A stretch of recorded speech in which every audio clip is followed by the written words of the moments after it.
compared to what was there before.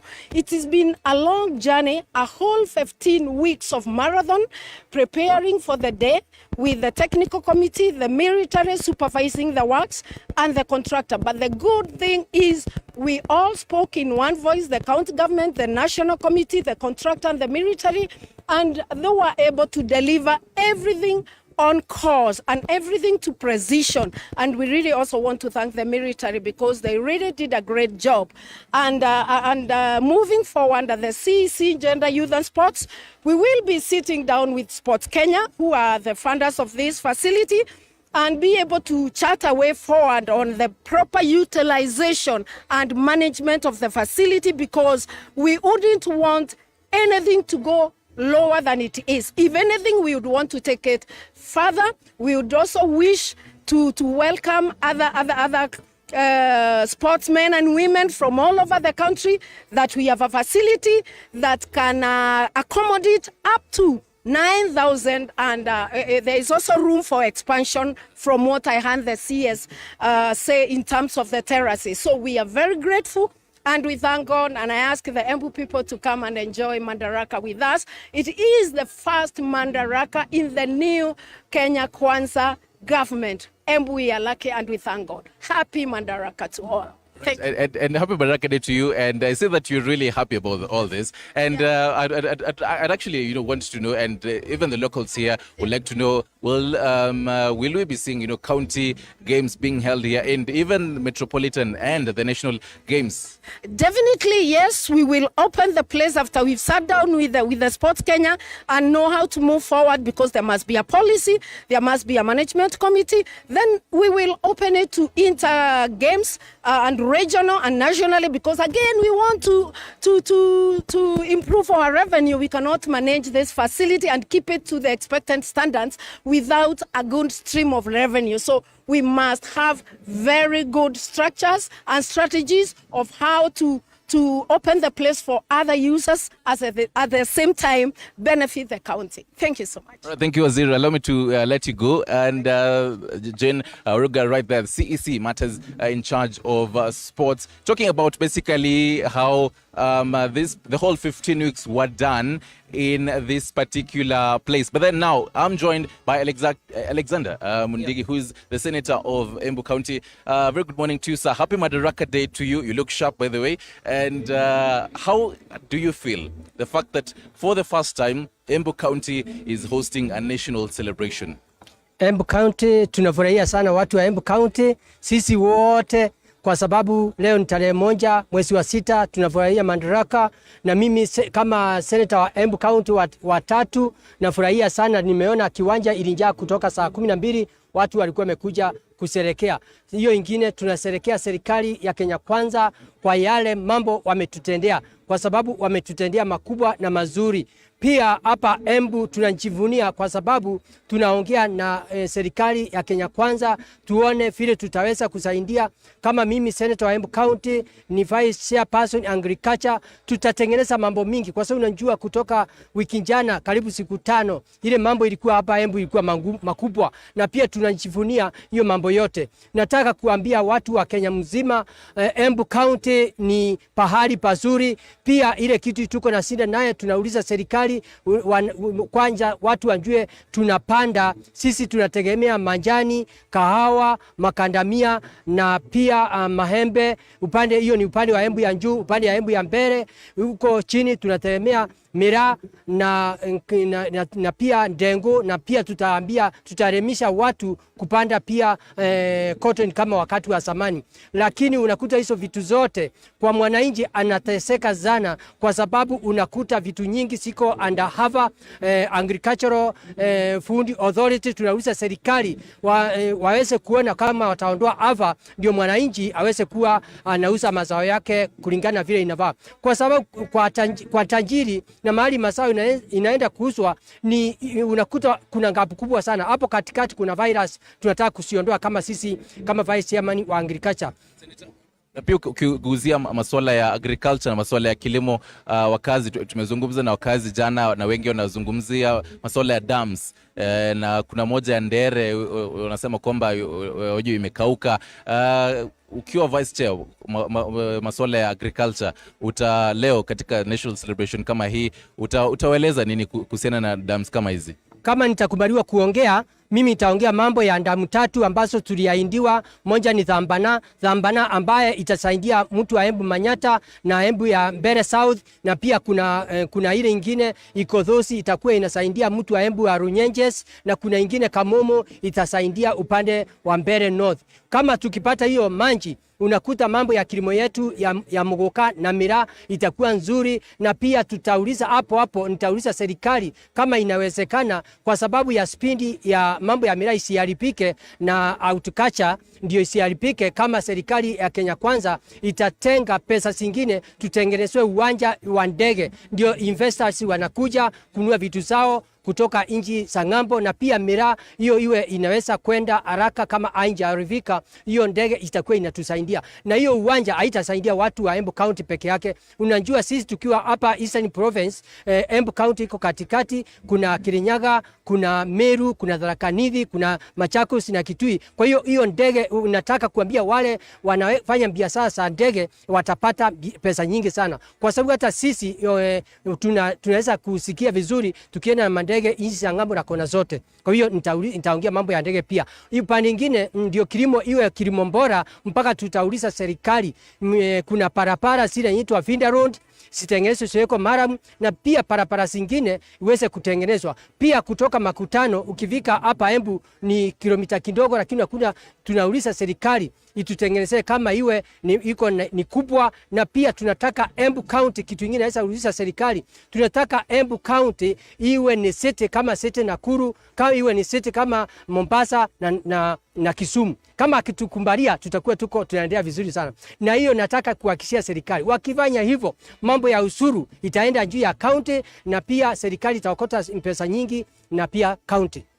Napenda unavyogusia masuala ya ushuru, na leo tutaona wa viongozi naibu rais, pia rais mwenyewe akigusia masuala ya the finance bill 2023.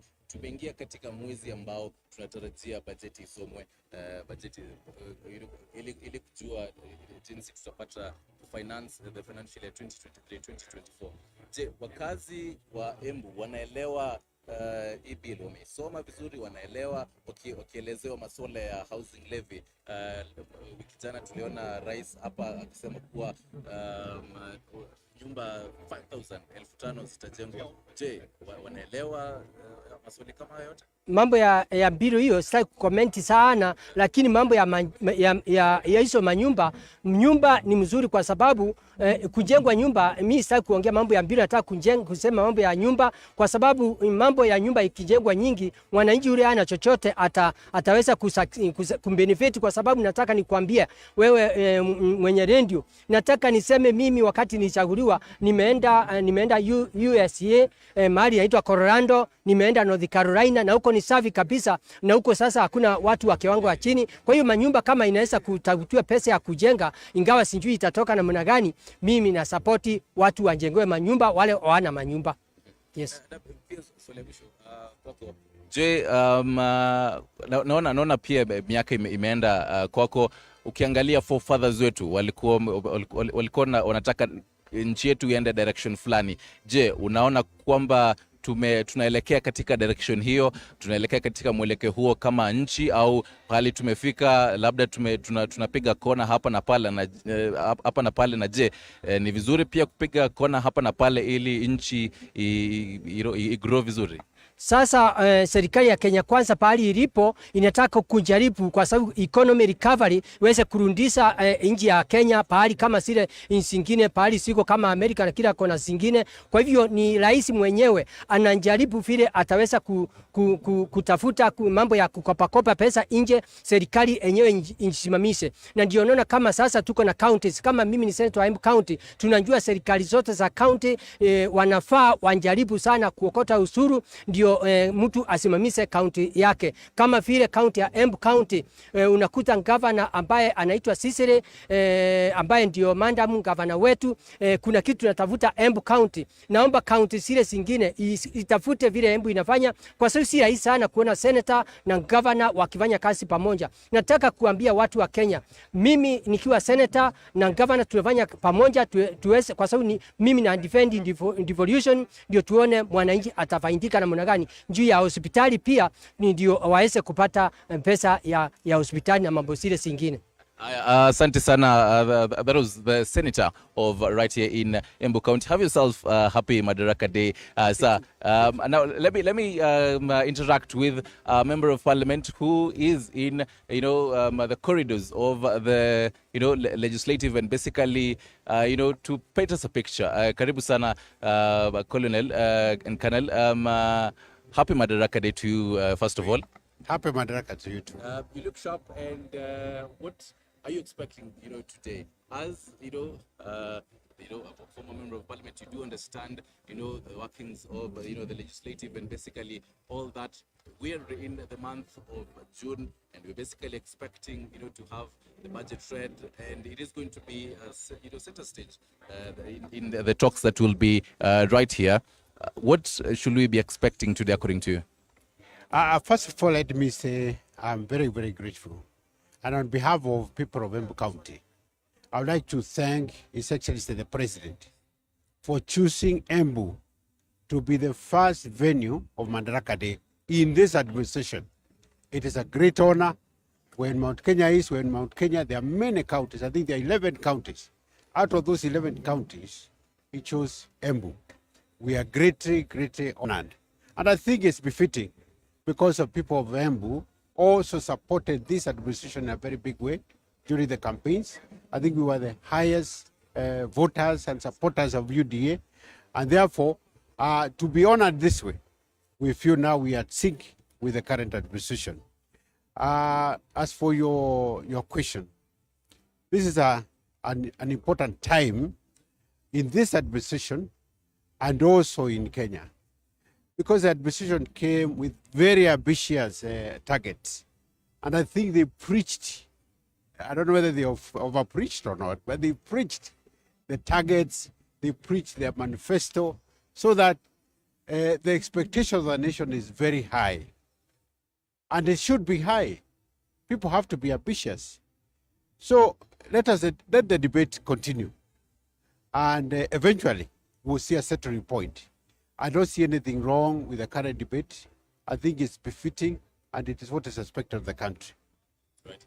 And you have worked under, the Kibaki regime, as his bodyguard. So you definitely, saw the whole ingoings. But then, even as a man of your age, you have definitely lived in this country for quite a while. And this is one pertinent question that as a country, it is matters of reflecting. Do you feel like, even the targets that even our forefathers had wanted, the vision of Kenya, that are we really going there? Right now, we are talking, we are having talks of matters cessation from the opposition. We are talking of matters, the whole bipartisan, talks. We're still lingering on the whole electioneering, matters, and what didn't go and what went wrong and all that. Do you feel like we're really heading in the right direction, sir? Of course, my opinion is my opinion, and anybody can argue against my opinion.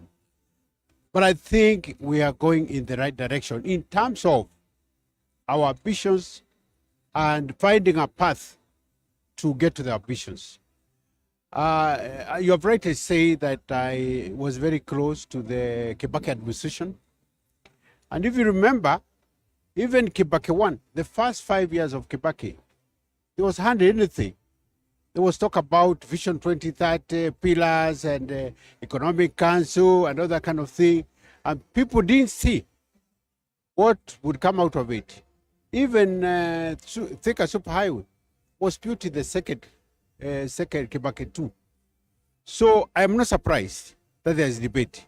And I'm actually gratified that there's debate. Because out of this debate, it will inform even the finance bill that is in the works right now. So I know people are anxious. I know they were promised cost of living will come down. I know all those things were promised. And I also wish with them that the cost of living could come quicker than later. That before we hit the next budget, we should be having some ease of particularly cost of living. But it is what it is. It is what it is. I think those who are challenging the president to do more, those who are challenging the administration to bring down the cost of living, they are doing the right thing. They are doing the right thing. And hopefully out of this debate, we'll get some positive results. But I'm excited. I'm excited about the direction, yes. But even as you say, as you rightfully put it, debates are good. Debates really at the end of the day, the people have and say what they really feel. But then, speaking of which, as former member of parliament for Mbeere South, and I'm pretty sure even your supporters and your people back home, watching you this particular morning, and maybe some of them haven't read the finance bill. And the whole popularized housing levy, and what will be your advice to them about the whole housing levy, the 3% that is being proposed to be imposed to the employer and employee? The housing levy, I understand it's not even a levy. I think the president would like it to be seen as a survey, because if you say levy, it would mean it's a tax that will be used for other purposes. My understanding is that the money that is contributed, the government doubles it so that people can have housing. And I understand, as empathize with people who say they have no plans, immediate plans to buy a house. They probably even have a house, or probably their years in the civil service or wherever they are employed are too few.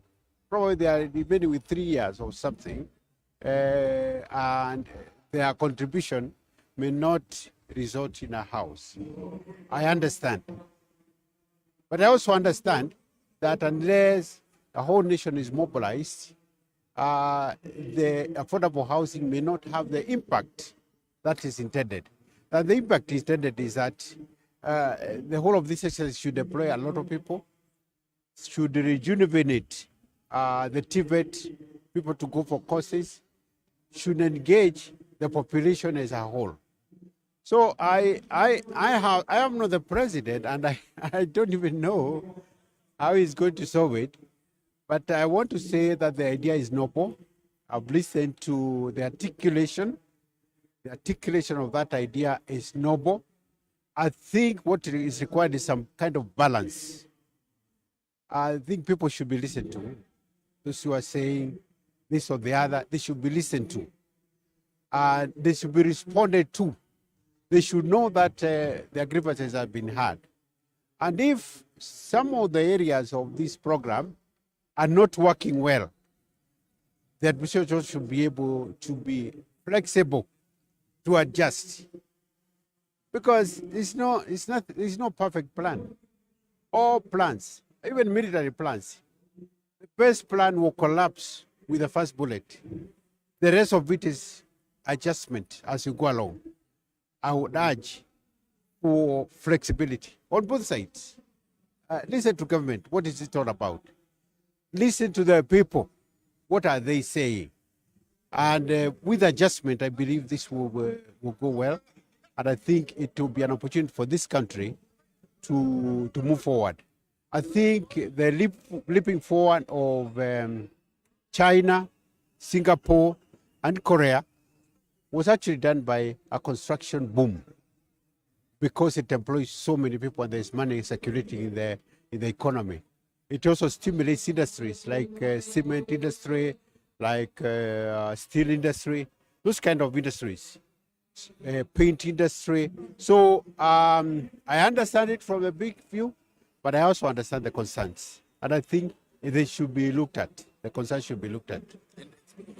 Speak of the whole concerns, and as a former legislator, yesterday the parliament concluded, listening to public opinions on the whole finance bill 2023. But then, how will you advise the government to listen, more, because some Kenyans were saying as much as others addressed their public opinions, but then we did not get to have ours aired. How best should the parliament and basically the government tap into the common mwananchi and actually get to know what their thoughts on the whole bill? I think the concerns are not uniform. Those who are in the civil service have their concerns. Those maybe teachers have their concerns. Those who are in private employment have their concerns. The employers, because they have to mirror the contribution, have their concerns. I think if, in my opinion, I think if you listen to civil servants and just listen to civil servants keenly, you might be able to find a medicine for civil servants. If you listen to the hustlers and those who are in groups, you might be able to find medicine.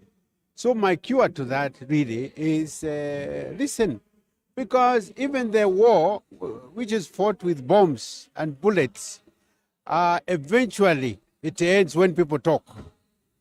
Let's have a dialogue. Let's talk about Kenya. It's ours. I don't think anybody's trying to destroy Kenya. It's just the ideas. Probably they look too radical. Probably if they're explained, they can be understood.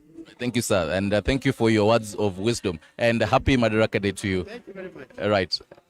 Quite interesting words of wisdom from the former Mbeere South Member of Parliament, that is Colonel Geoffrey Kingangi, who, by the way, was also a former bodyguard of Kibaki, so he definitely understands, the innings of how the Kibaki regime was. Many have, compared the Kibaki regime to this particular regime, and how, basically the whole similarities and differences. But be it as it may, remember we're coming to live from the Moi Stadium in Embu, and right now where I am basically is the main entrance and basically the whole VIP entrance, getting a direct touch on the local and national government leaders who have arrived at the moment. Just to brief you on who has arrived at the moment. So far, we have seen the Army Commander, that is Lieutenant General Njeru. We have obviously seen the Inspector General of Police, that is Japheth Kome. We have also spotted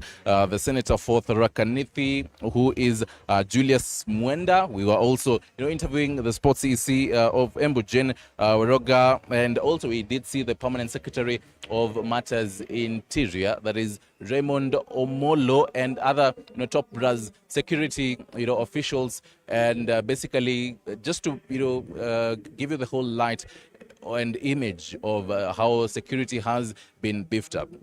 As the camera person Shadrach Kiplangat will show you, just behind me is basically the whole preparations and how the security. A few moments ago, the presidential escort vehicle was being washed just behind this particular tent that you're seeing right here, and where that particular vehicle is. The whole presidential escort vehicle was being washed there and just being prepared for the whole parade that will be there. So we basically expect to have the president walking in from this particular gate and being received by the leaders who are here, and the security who are here, and the cool noise and the whole vibrant energy that you're hearing is behind this particular stadium, and where we were later on, and where we'll be bringing you live pictures from in a moment from now. The stadium is quite packed and full brim, so we definitely expect to have the president walking into this particular place, and as you can see, members of the press are right here to have everything put in place. So we'll be bringing you this particular live updates, and as local leaders and other county officials actually getting into this particular stadium, Moi Stadium. And I was, talking to the CEC in Matters Sports, and according to them, how important really it is for them for this particular event being the first ever to be held in this particular stadium. It took around 15 weeks. It cost the government, the taxpayers, 476 million Kenyan shillings. But then you can take a look at how everything is spick and span And it has been officially handed over from the contractors who are here under the supervision of the military to the Sports Kenya. And yesterday, here, the Sports CS, Ababu Namwamba, was here to actually, be handed over this particular stadium. So it is going to be quite a benefit to the locals here to get to, have even the local games be played here. Talk about the FKF, Premier League games. We definitely expect some of them to be, held here. Talk about, the county games and even the national games, eventually. The use of technology in this particular, place, and the fact that it is going to be the first time that it is going to be used for the 60th Madaraka Day. 60 years since the government, the country, the whole self-rule for 60 years, a matter of, reflections, even, amid the whole confusion in the country on matters, politics, the whole talks of secession. Yesterday, we did see the whole collapse and Azimio leader Raila Odinga threatening to call for mass action if President William Ruto does not heed to the,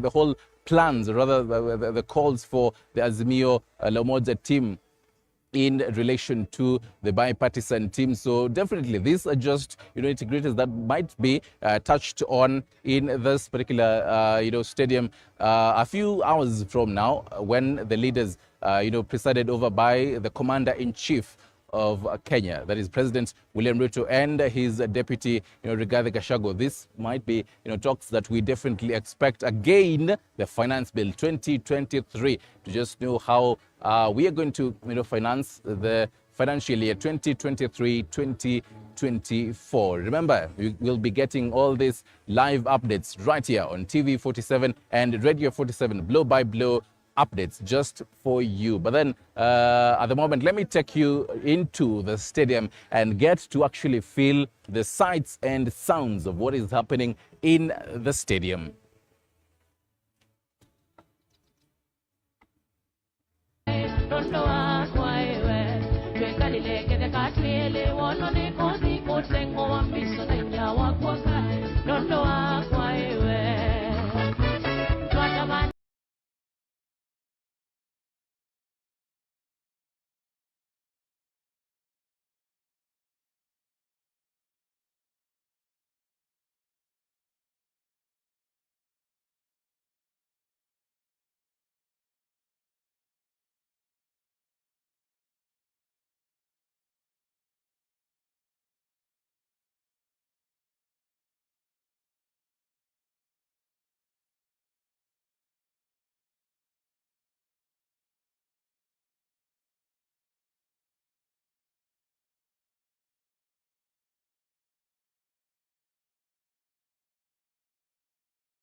chapo Gideri pia sukuma sosale de madadi surua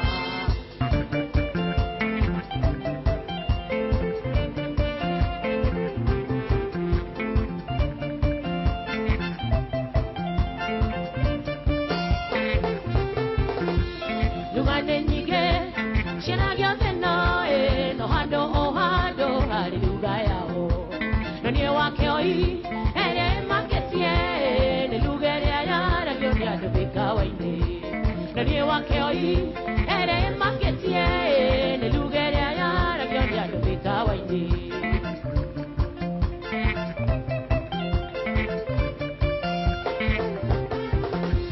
Bewa moraya Agishitanya miye Eketeri sachi Ginya bikawainde Wadoge tonya Kauteri ne Utoe jamisho No dire soda Wadoge tonya Kauteri ne Utoe jamisho No dire soda Waiwa karaga chapo Gideri pia Sukuma sasale Te madadi surua Beini moja Sokeni fije Shashia dene Dio mishe bikawaindi Beini moja Sokeni fije Shashia dene Dio mishe bikawaindi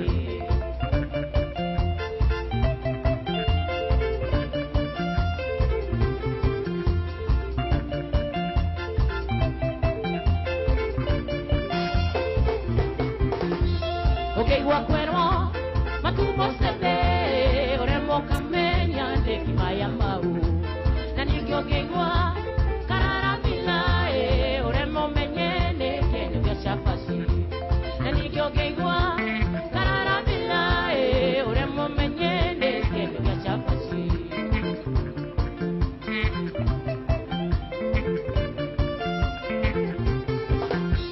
Kagoto bila Menyene generi Gitare pawa nyama Ukana waru Sukuma tuaga Mekienyeji Madodo bilane Kosho tari kedo Sukuma tuaga Mekienyeji Madodo bilane Kosho tari kedo Waiwa karaka chapo Gideri pia Sukuma sasale De madadi surua Beini moja Suteni fite Shosho dene Dio mishe bikawaini Beini moja Suteni fite Shosho dene Dio mishe bikawaini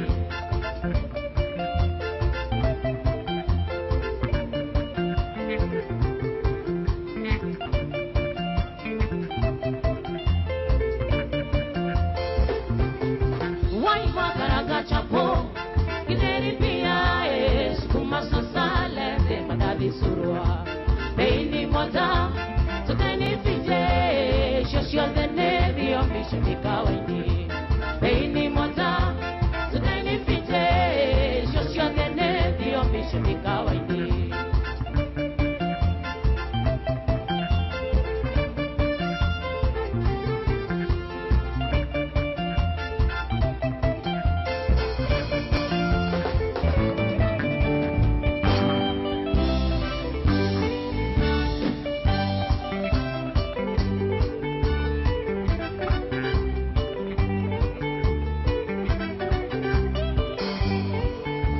Inengenere kune derare misi Inengenere kune shamataroiko Inengenere kune mbori otaoke Inengenere kune hanataredio Ewajia para para para Najagia kushoga Woi para para para Nakisugu sugu Sweetie para para para Epiritoni aqua Sweetie para para para Epiritoni aqua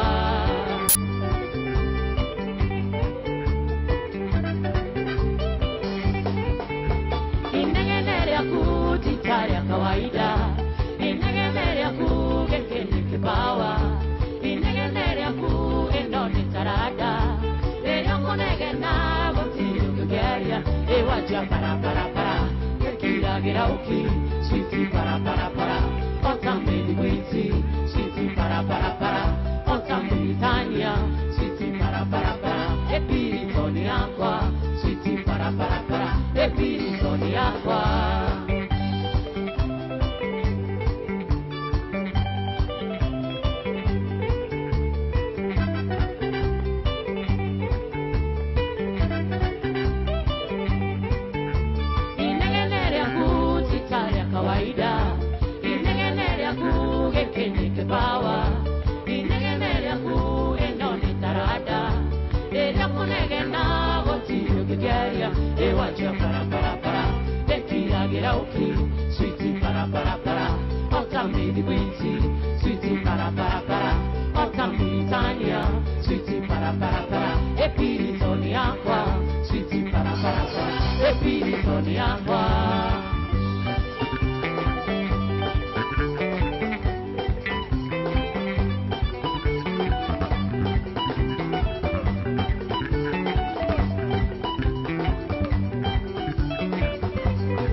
Asante sana. Tuwapongeze Yellow Wagoners.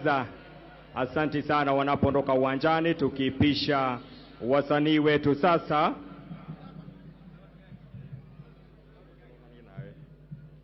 Tungependa kuwaleta wasanii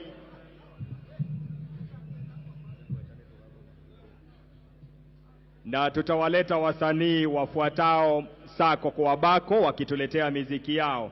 Msanii wetu wa kwanza ambaye ni Jane Mwangi akituletea wimbo Pamoja Kenya. Vile vile tuko na msanii wetu Helen Nyawera anasema ati asante Yesu Nagai Munene. Tuko na msanii wetu Joyce Wawera ambaye anasema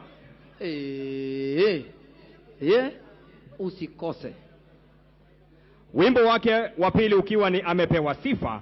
Atafuata dada yetu Evelyn Modhoni, Reboro wa Kerwa Akide wedo na Kekege. Naona lili waku. Akide waku. Na atakayefunga safu ya kwanza ni Moses Nyago ambaye anasema Totoire weka. Totoire wega. Ni Totoire wega. Ni Kiebu. Sasa wanasoma na Kiambu.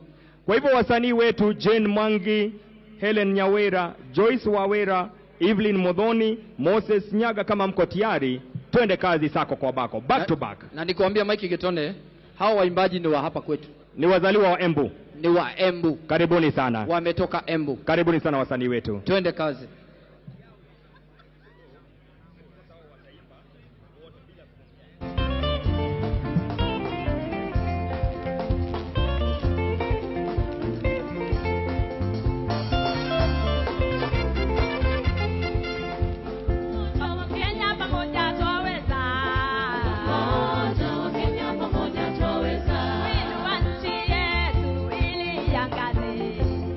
Pamoja wa Kenya, pamoja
ukemoninera ruo rwa ngoro ukemuhubairi warorire Hana na ritho rĩaka ukemuhe Samueli ukemoninera ruo rwa ngoro ukemuhubairi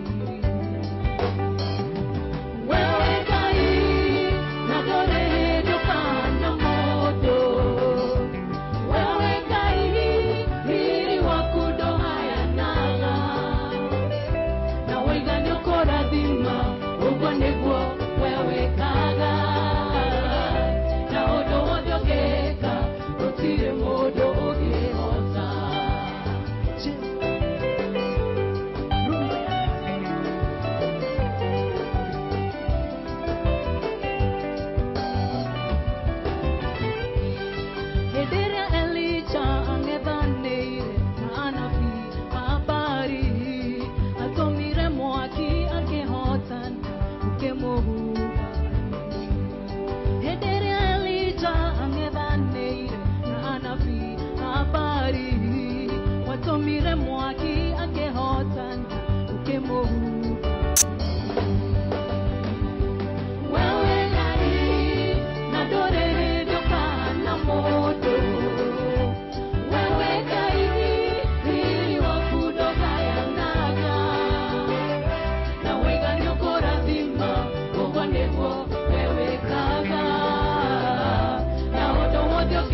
idangai era magario moka utolera wa kwanga idangai akambegwa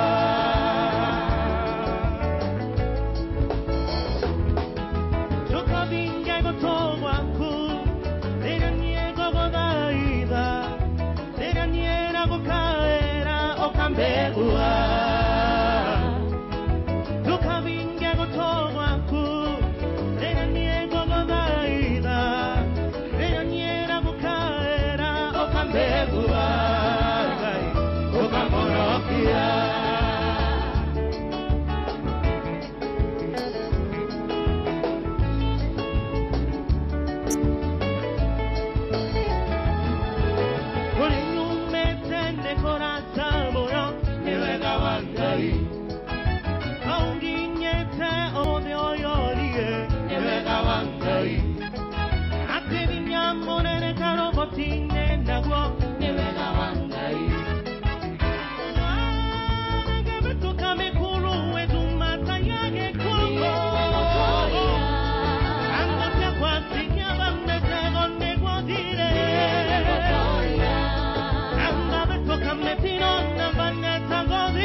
Nikianza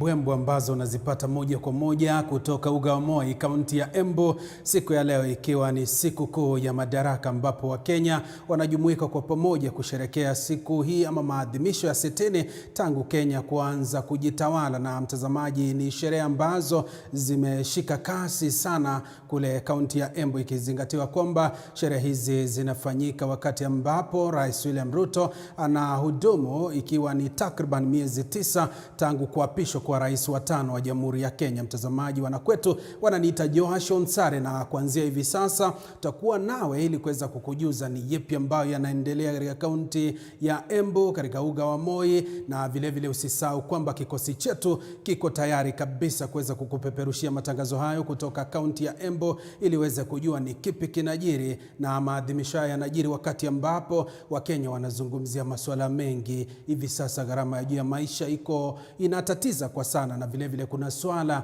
la hazina ya nyumba ama ukipenda ile hazina makao, swala ambalo limeweza kuibua hisia mseto miongoni mwa Wakenya, washikadau katika sekta ya nyumba, na vile vile viongozi kuweza kutoa kauli zao wakisema ni wakati mwafaka, wengine wakisema si wakati mwafaka, masuala ambayo tunayatupia jicho. Mtazamaji, hivyo basi usisahau kwamba hiki ndicho kitu ambacho kinakuwa kwa kasi na kinaendelea kukua zaidi, na matangazo unayapata ndani ya TV 47, na vile vile utakuwa unapata mengi zaidi katika Radio 47 ili uweze kujua ni kipi kinajiri, na kauli zako pia zinakubalika. Endelea kujumuika nasi na kusema nasi kupitia mitandao yetu ya kijamii TV 47 Kenya. Ingia pale Twitter, Facebook, ingia kwenye tovuti yetu tv47.digital ili uweze kujifahamisha ni yepi yanajiri na ni yepi ambayo yanakuhusu kwa njia moja au nyingine. Hivyo basi, nilivyokuarifu, kikosi chetu kiko kaunti ya Embu katika uga wa Moi kuhakikisha tunakupeperushia matangazo haya mubashara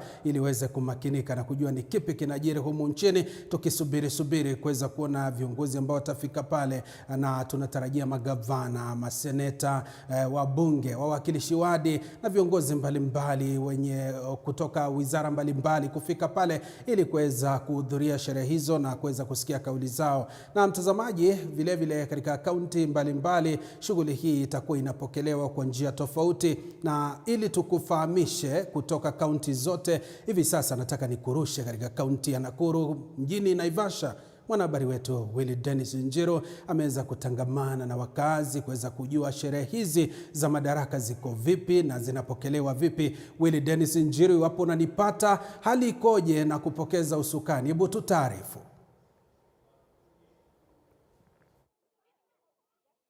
Asante sana mwenzangu Joash Onsare, ukiwa studioni zetu jijini Nairobi, mbashara kutoka mji huu wa Naivasha katika eneo la Kehoto, ambapo hii leo shughuli hii ya maadhimisho ya Madaraka itakuwa ikifanyika katika eneo hili. Na bila shaka taifa hili la Kenya linafurahia kuwa na miaka 60. Itakumbukwa kwamba miaka 60 ni miaka ya kwenda retirement, ukipenda kwa lugha ya Kiingereza, na yule ambaye anaenda katika retirement ni mtu ambaye ametimiza malengo yake katika maisha. Wazi kusema kwamba miaka 60 nchi hii inafaa kuwa na mengi tu ambayo imetekeleza na kuweza kupiga hatua mingi za kimaendeleo. Itakumbukwa kwamba vile vile pia tulikuwa tunapigana na ujinga na magonjwa na kuweza kukuwa na elimu kwa wananchi, ambapo tumeweza kupiga hatua nyingi tu kwa haya. Na hii leo tumebahatika kujumuika na mzee hapa, atatueleza jina lake na anatuarifu kwamba ni mzee mwenye zaidi ya miaka 90. Labda tuseme miaka 100, atatueleza atueleze inamaanisha nini. Nieleze jina lako na utueleze Kenya inaadhimisha miaka 60 hii leo ya kukuwa na uhuru, kujitawala kwa ndani, inamaanisha nini? Nakusikia. Angalia tu. Asante sana sasa. Asante sana. Mwaka hii sasa ile nafika mmelinganisha, najua mimi naita Boru Alake Guyo. Sasa mwaka hii ya amani, kama wewe nafanya haki kwa Mungu itafikisha. Angalia wewe napata baraka huko. Mungu asaidie sisi kwa Kenya yetu, sisi tukae pamoja, mambo ya kikabila hii akushe, sisi yote ni damu moja, ukue Kenya aendelee mbele. Mungu asaidie sisi wote. Umesema wakati wa nyuma Kenya ikipata uhuru huu ulikuwa unafanya nini na ulikuwa na miaka mingapi wakati ule, na unaweza kumbuka kitu gani? Amekumbuka wakati Kenya napata huru, mimi iko maka 25 amekuwa kwa najua jeshi ya Ethiopia Addis Ababa, najua na Haile Selassie mfalme. Hata saa hii iko na picha ya Haile Selassie, lakini yeye alikuwa rafiki ya Kenyatta. Wakati ile sasa Kenya napata huru, ndio najua yeye, ndio najua kolon, ndio yeye nafugusa hapa, nasema nchi yeye ni ya nani, huru hii ni ya Afrika ya, najua sasa Kikuyu. Nasema sasa ndio yeye aende gambo. Ameweka saini. Sisi kwa pamoja siku hiyo mimi ndio jeshi yake, amekuwa na yeye. Umesema ulikuja nchini Kenya miaka ya 70. Kutoka miaka ya 70 hadi leo, ni hatua gani ambazo umeona Kenya imeweza kupiga katika ngazi za kimaendeleo na kuweza ukuaji wa nchi kwa jumla? Okay, sasa kwa nchi jibla najua sasa, najua napenda haki kwa amani, lakini kitu amesumbua sisi kidogo, sisi hapana pendana. Amesema mambo ya kikabila. Kikabila natoka wapi? Hawa yametoa bafu ya Hadan. Hata msungu itaweza kata kama nakata damu yake ni nyambwe. Sini kama yetu sasa ya Afrika. Sisi yote ni damu moja, Mungu ametengeneza mulango. Nasema hii mulango hii Kikuyu, najua sasa Borana, Somali, Turkana, Masai, ndio kabila yote ametengeneza. Najua sasa akuwe mingi ametengeneza mulango. Ndio sasa ni hivyo. Naam. Kwa hali ilivyo kwa sasa ya kisiasa nchini, labda ukiwa mzee wa nchi hii, ni mambo gani pengine unaona yanafaa kuwa yakiangaziwa, na ukiwa utaweza kutoa wosia, ni wosia gani utaweza kutoa kwa viongozi na labda wananchi kwa jumla? Okay, kwa viongozi sasa, wananchi jibla, sisi tupendane. Mtu ile sasa amechukua, najua hii ni mkubwa, angalie mtoto yake, na najua sasa kabila yote ukuwe na amani, aengelee ndo baba, ndo atengeneze sasa nchi yetu.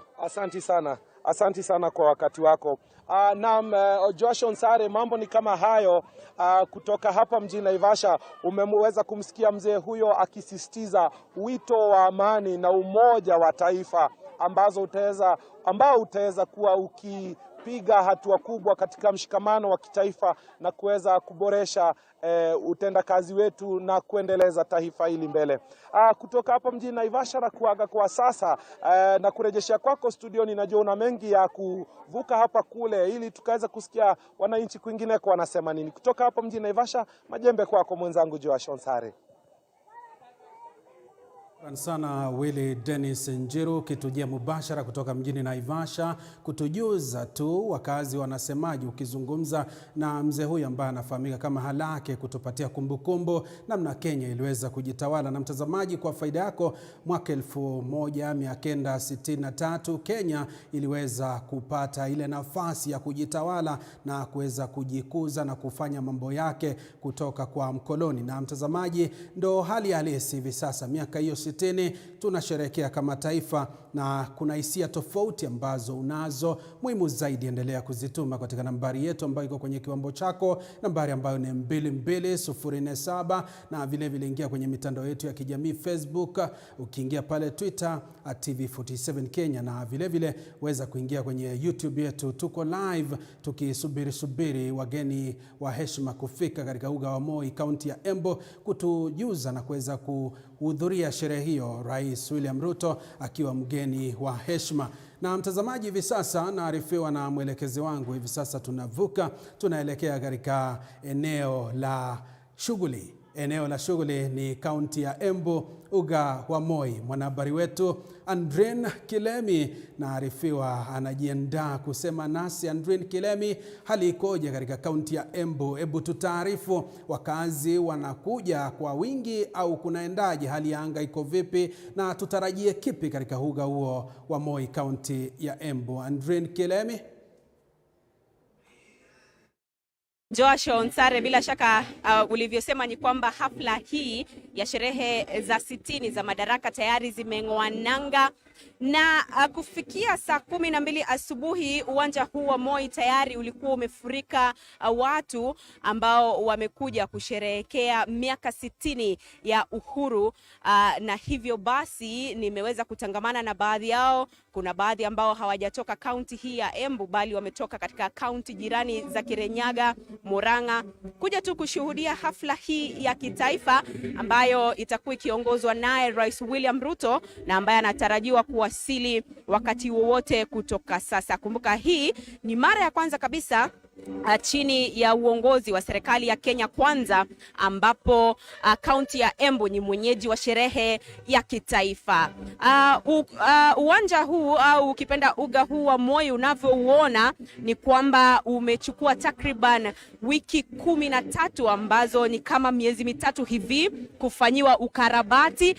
Miezi mitatu iliyopita, Joash, iwapo ungekuja hapa hali ingekuwa tofauti, lakini kwa sasa unavyoona ni kwamba ukumbi au uga wenyewe umeweza kutengenezwa, kwamba upande wa mwisho kabisa kuna viti ambavyo vimewekwa, upande wa kushoto pia viti vimewekwa. Hivyo basi hali inazidi kubadilika na wakazi wa hapa mji wa Embu wanajivunia maendeleo ambayo yanakuja na sherehe kama hizi za kitaifa. Kumbuka hii leo pia Rais William Ruto anatarajiwa kuzindua hazina ya pili ya Hustler Fund, na hivyo basi Wakenya wana matarajio mengi, manake hotuba yake ndio kilele cha hafla hii ambapo wanatarajia atakuwa akizungumzia swala la uchumi na ambalo Wakenya wengi wamesikika wakisema kwamba uchumi unaendelea kudorora. Lakini sitaki kuzungumza kwa niaba ya wananchi ilhali wako hapa, labda tu niseme na wawili watatu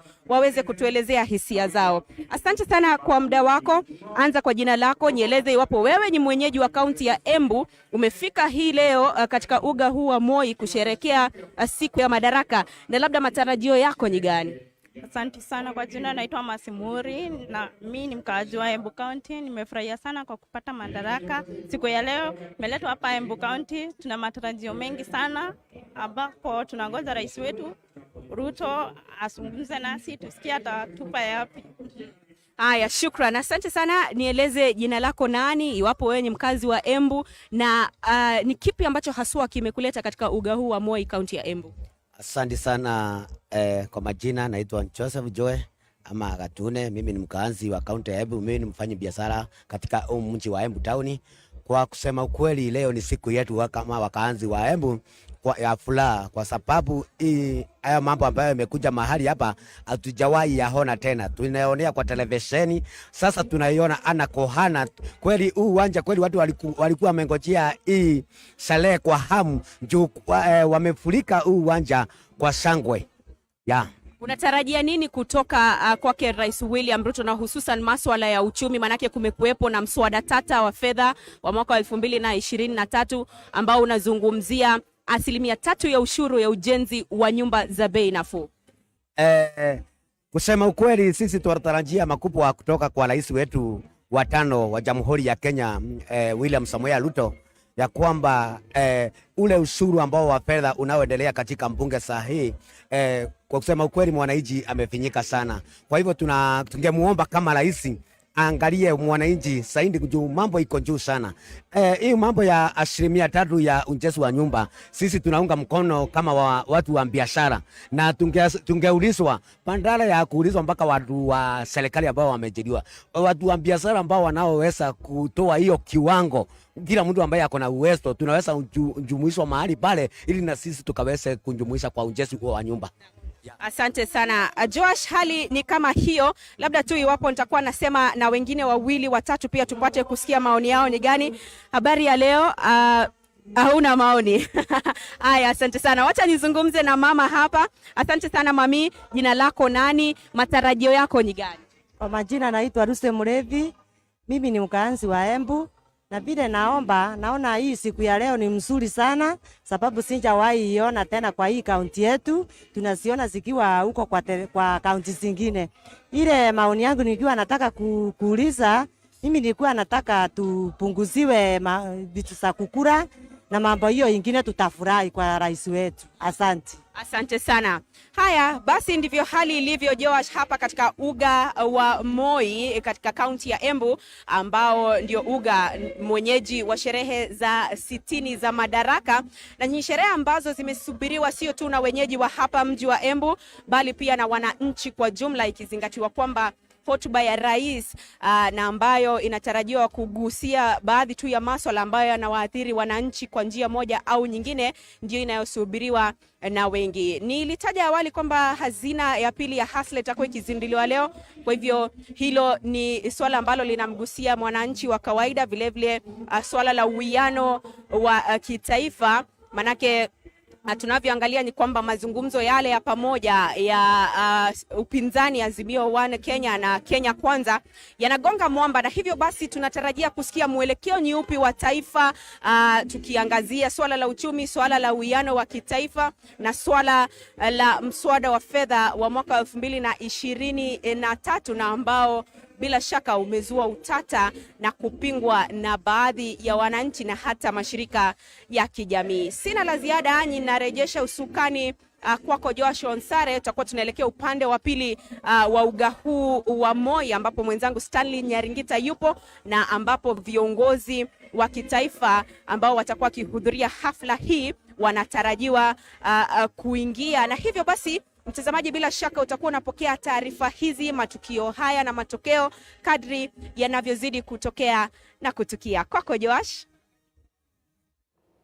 Nama shukran sana Kichuna Ndrin Kilemi, ukitujia mubashara kutoka gatuzi la Embu, haswa katika uga wa Moi, kutufahamisha matukio na vile vile matokeo ambayo tunayatarajia siku ya leo, ikikumbukwa ni sherehe za 60 tangu Kenya kuweza kujitawala, na ni sherehe ambazo zinafanyika kila mwaka mwezi Juni tarehe mosi, ili kuweza kusherehekea ni yepi ambayo tunajivunia kama taifa na ni yepi ambayo tunafaa kuyafanya ili kuendeleza ule utawala wetu kama taifa. Mtazamaji, ndo shughuli nzima ambayo inafanyika katika gatuzi hilo la Embu, na tutakuwa tunalizamia kwa kina ili tuweze kukujuza ni kipi ambacho kinajiri, wageni wepi watakuwa wanafika pale, na vile vile kuweza kumsubiri mgeni wa heshima ambaye ni Rais William Ruto, ambaye atakuwa na hutubu, na vile vile Wakenya wanatarajia mengi tu. Swala la gharama ya juu ya maisha wakitarajia liangaziwe, na vile vile kuweza kuangazia masuala. Kuna yale mapendekezo ambayo mwenzangu Andrin Kilemi ameweza kuyagusia kuhusiana na ushuru, na vile vile mapendekezo ambayo yametolewa katika ule mswada wa fedha wa mwaka 2023. Ni mswada ambao hivi sasa Wakenya wameuzungumzia, na vile vile kamati za bunge zimekuwa zikizungumzia, na Wakenya wametoa maoni yao, mashirika ya kijamii yametoa maoni yao, huku wengi wakisema kwamba si wakati mwafaka, wengine wakisema ni wakati mwafaka. Masuala ambayo tunayatupia jicho na tutakuwa tunakufahamisha kadri muda unavyozidi kusonga mbele. Mtazamaji, tunazidisha gumzo hili si tu katika kaunti ya Embu, tunaendeleza hata katika kaunti zingine, na wanahabari wetu wanaendeleza shughuli hiyo katika kaunti hizo ili kuweza kukujuza ni kipi ambacho kinaendelea, ikizingatiwa kwamba leo ni sikukuu, yani katika lugha ya kimombo wanasema ni holiday. Tusikie Wakenya wanasemaje kuhusiana na siku hii, sherehe za 60 tangu Kenya kuweza kujitawala. Mtazamaji, hivi sasa naarifiwa tunatoka katika kaunti ya Embu tukarejea studioni. Sasa ni kupeleke kaunti 045, kaunti ya Kisii. Mwanahabari wetu ambaye ni Kombo Alfayo naarifiwa yupo tisti kabisa. Kombo Alfayo, hali ikoje? Wakazi wanasemaje? Hebu sasa nikupokeze, hebu tutaarifu Wakenya wanasemaje kuhusiana na sherehe hizi za 60 za Madaraka Dei.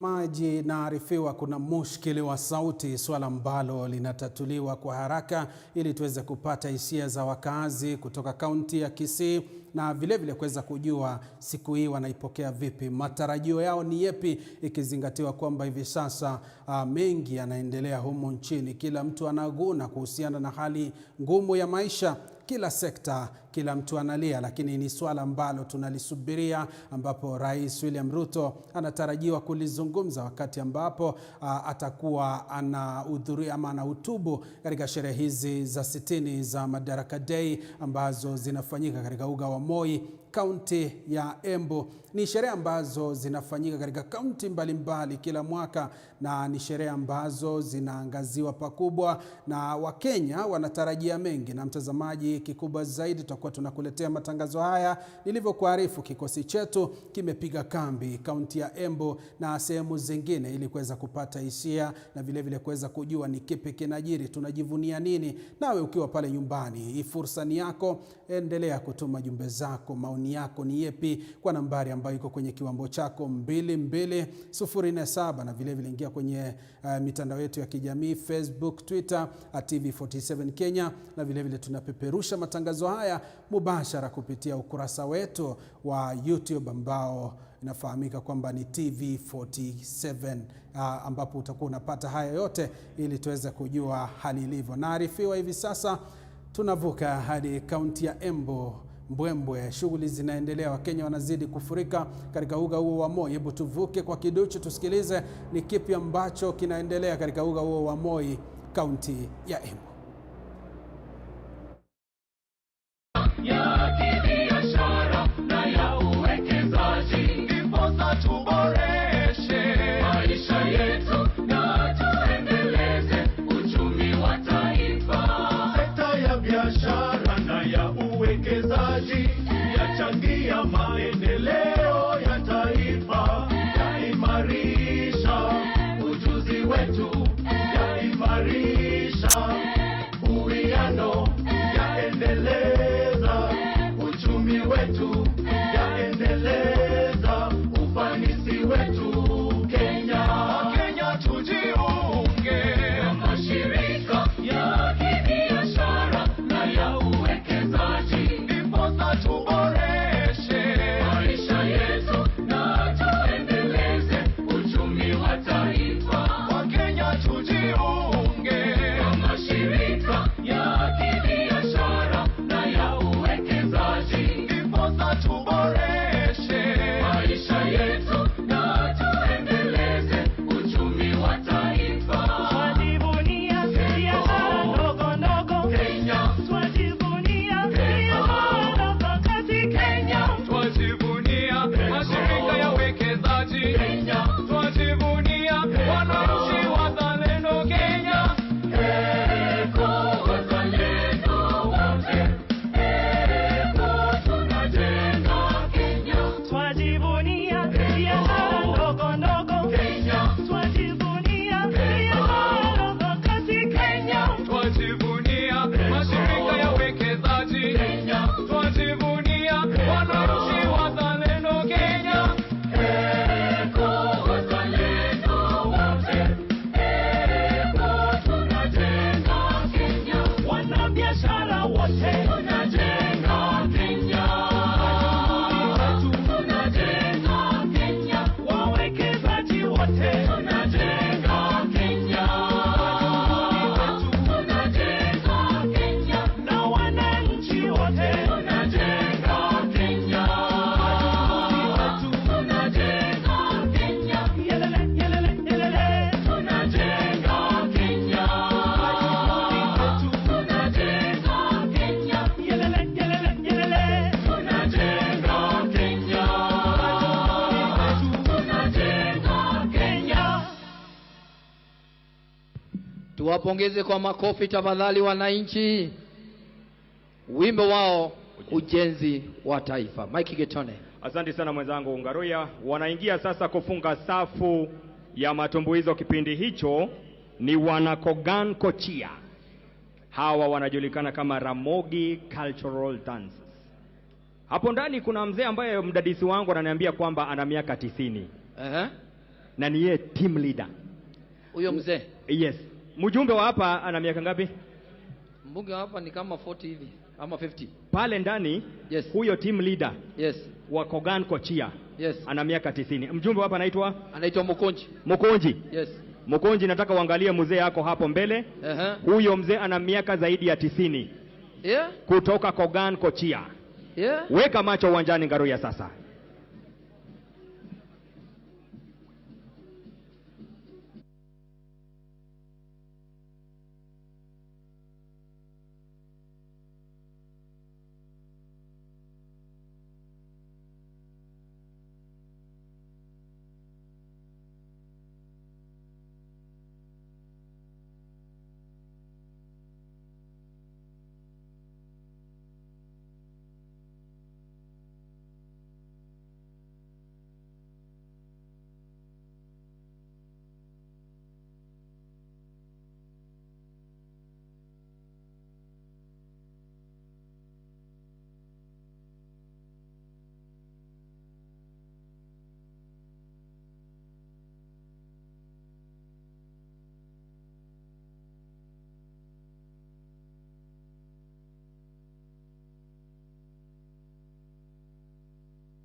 Ni mbwembwe ambazo zinaendelea wa Kenya wakitumbuizwa katika uga wa Moi kaunti ya Embu, na picha ambazo unaziona kwenye kiumbo chako ni burudani la kiasili ambao wanatumbuiza wakifahamika kama Ramogi, wakiendelea kupatia burudani kuhusiana na sherehe hizi za Madaraka, zikiwa ni sherehe za 60 tangu Kenya kujitawala. Mtazamaji, ni burudani ambalo utazidi kulipokea, na ni picha ambazo unazipata moja kwa moja kutoka uga wa Moi kaunti ya Embu, huku Wakenya wengi tu wakitarajia kufika pale na kuweza kushuhudia siku hii, na vile vile wengine wakifuatilia matukio haya kutoka nyumbani kupitia kwenye runinga. Hapa TV47 tutahakikisha kwamba kila tukio unalipata kwa wakati na uweze kujifahamisha ni kipi ambacho kinajiri. Mtazamaji, hivyo basi endelea kufuatilizia TV47, na wanaofika hapo ndo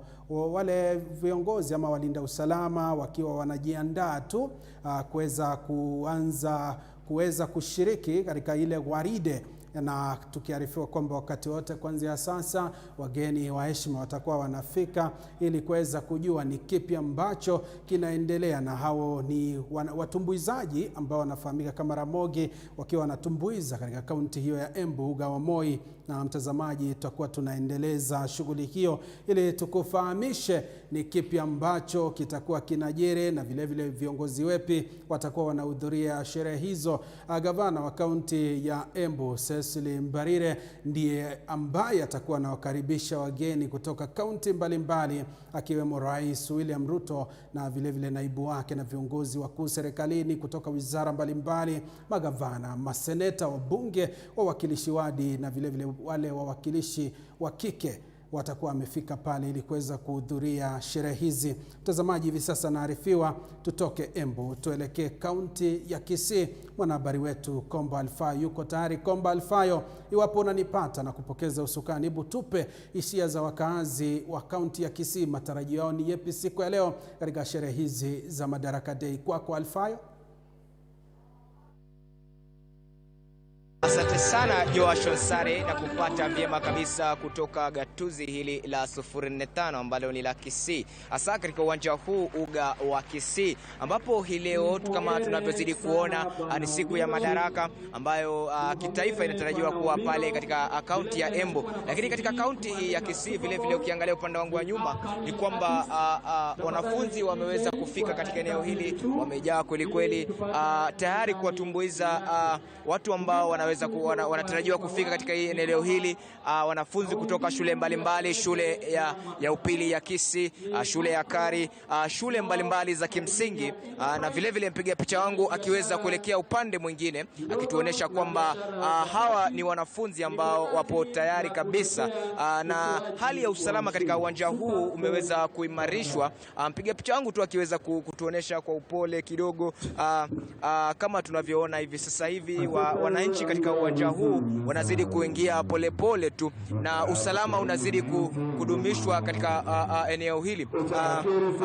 Pengine tukiweza kupata mmoja walioweza kuwa katika wakati ule, wakati Kenya ilikuwa inapata tunasherehekea siku hii ya Madaraka, pengine tukiwa tunaongea na mzee huyu ili atueleze, je, siku hii ya Madaraka Dei unahisi nini na unajivunia nini kuhusiana na siku hii, na ni kipi kile ambacho unaweza kuambia Wakenya ambao wapo pale nje? Pengine utaanza kwa jina lako na utuelezee mengi. Majina yangu naitwa Peter Bogongo Onundu kutoka Bogekarokeseni, Kishoni Sabrokeseni. Leo mimi nasherehekea nikifurahia. Zamani mimi nikamatwa kutoka Nairobi tukapelekwa Kavinguria, nikaenda nikakuta Mzee Jomo Kenyatta na Tantan Kimati, tukakaa hiyo jela. Baada ya miezi 8 nikakuja nikatolewa huko, na Tantan Kimati alikuwa anatoka hapo na pelekwa Kamiti. Kupika Kamiti tulisikia yeye alienda kakubwa. Kwa hivyo tulikuwa tunasumbuka sana, lakini sasa Mungu akatujalia. Sasa Mungu anatujalia mpaka tukapokea uhuru. Hata sasa mimi nasherehekea nikiangalia hiyo uhuru. Mimi nilizaliwa 1927 mpaka sasa iko miaka 96. Kwa hivyo nafurahia hii sherehe yetu kutoka siku ya leo mpaka siku mbili nitaka kutoka dunia hii. Kwa hivyo nimesherehekea na furahia sana. Pengine una wito upi kwa rais wa taifa la Kenya kwa siku ya Madaraka? Je, unatarajia kipi kusikiza kutoka kwake, ikilinganishwa kwamba wakati huu uchumi ni mgumu? Hii taifa ya Kenya ni nzuri, lakini sasa tunashindwa na president yetu. Hata pesa ya usese ilikuwa napata naye najisaidia, hakuna. Mimi nilitoka nyumbani na miguu kutoka Marani mpaka hapa Kisii, natembea na mguu, nilianza usiku. Sina hata transport ya kurudisha mimi nyumbani. Hapa tuko na tabu sana, sukari imeenda juu, hakuna hata chakula. Sasa hata mimi bila naongea namna hii nasikia kizunguzungu, sauli hatukai vizuri, tunakaa na tabu sana. Sauli ya mafuta naenda juu, sukari naenda juu, na hakuna pesa na hakuna unga nyumbani. Kwa hivyo tunakaa tuna njaa. Asante sana Joash Onsare, kama ulivyoweza kusikia tu, huyo ni mmoja wa wazee wale ambao walikuwa wakati ule taifa la Kenya linaenda kupata uhuru wake. Na kwa kuwa sasa hivi baadhi ya Wakenya sasa hivi katika eneo hili wapo tayari kuweza kusikia na wanatarajia kusikiza nini atakachosema rais wa taifa la Kenya. Na hizi ni habari ambazo tutakuwa tunakufahamisha katika habari zetu za hapo baadaye. Tutakuwa tuko katika uwanja huu wa Gusii ili tukiwa tumeweka kambi katika eneo hili ili tuweze kukufahamisha yale ambayo yatakuwa yanatendeka kutoka eneo